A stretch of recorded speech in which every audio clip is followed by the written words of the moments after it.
Given the circumstances, how do you feel the team is responding to you as the field general and leader?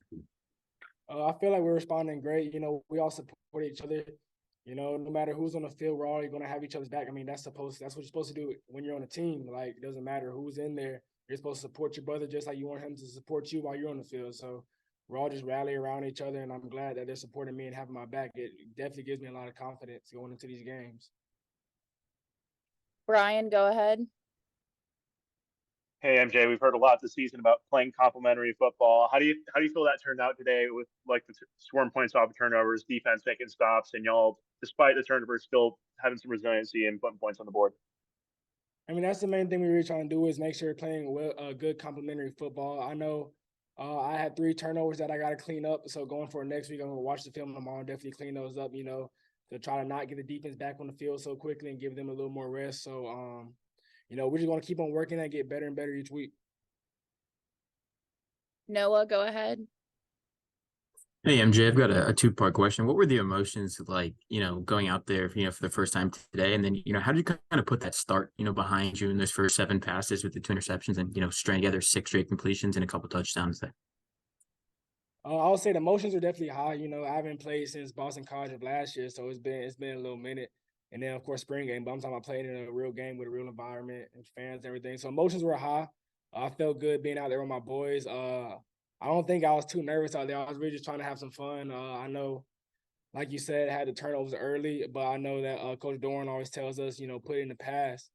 It's behind you. You can't, those plays aren't going to fix the rest of the game. It was still early in the game. So I just had to know I had to put those in the past and look forward because I couldn't get down on myself because I know the rest of the team will get down there. I'll look at me as a leader. They feed off my emotion. So, just keeping my head up, moving on to the next play is one play at a time. It's a long football game. Ethan, go ahead.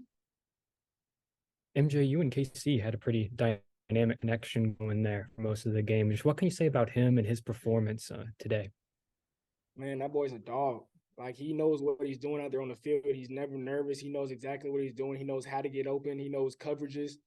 Me and him work all the time after practice, so our chemistry is definitely very high going into these games. But, like, that dude is special. I love him. He's special. I love throwing to him. I love the way he helps me in situations. And so, good, real good player.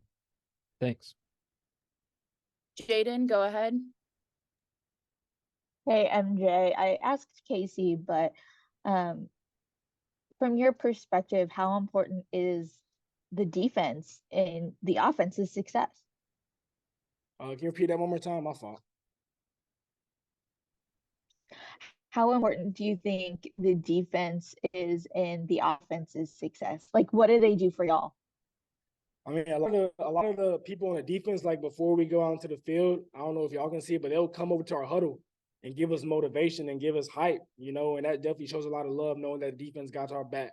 So just having that, like I said, like that complimentary football feeling, it's not just on the field, but it's off the field as well, leaning on each other, even though we're on different sides of the ball. So, like, they give us a lot of success. And then, of course, probably one of the best defenses in the nation. They make big stops so that we can go out there and try to put points on the board for them. Rob, go ahead. Yeah, MJ, there's been a lot of obviously turmoil. It's been a weird season, but you guys get into the second half. You're 4-2. You're 1-1 in the ACC. What is out there for NC State? What can this team be? We're just gonna keep getting better and better each week. I mean, that's all I can really say is that 1% better each day. Whereas as long as we're locked in, we're focused, we're coming out here with a mindset to try to be the best version of ourselves every day and do all we can for the team. I mean, the sky's the limit for us. So I'm ready for it. I'm excited for it. We're just gonna get back to work tomorrow. Thank you, sir. This will be final question for MJ. Brian, go ahead. Hey, Delbert Mims and Michael Allen combined for 137 yards on the ground. How important was it for y'all and for you on the offense to sort of balance that attack out with the run game and for them to? Yeah, it's definitely important to have 2 really good, definitely all the running backs that can definitely get the ball in space and create positive yards. I mean, definitely the run game helps the pass game helps the run game. So, just trusting them, I'm gonna give them the ball, let them do what they do. I mean, that's what they're here for. They want to be here. They couldn't do what they did out on that field. So, you know, those are two special backs that I got a lot of trust and faith in. And also Mark, you know, he went in there and did a lot of great things as well. So we got a whole running back core that is really special and can help this team a lot.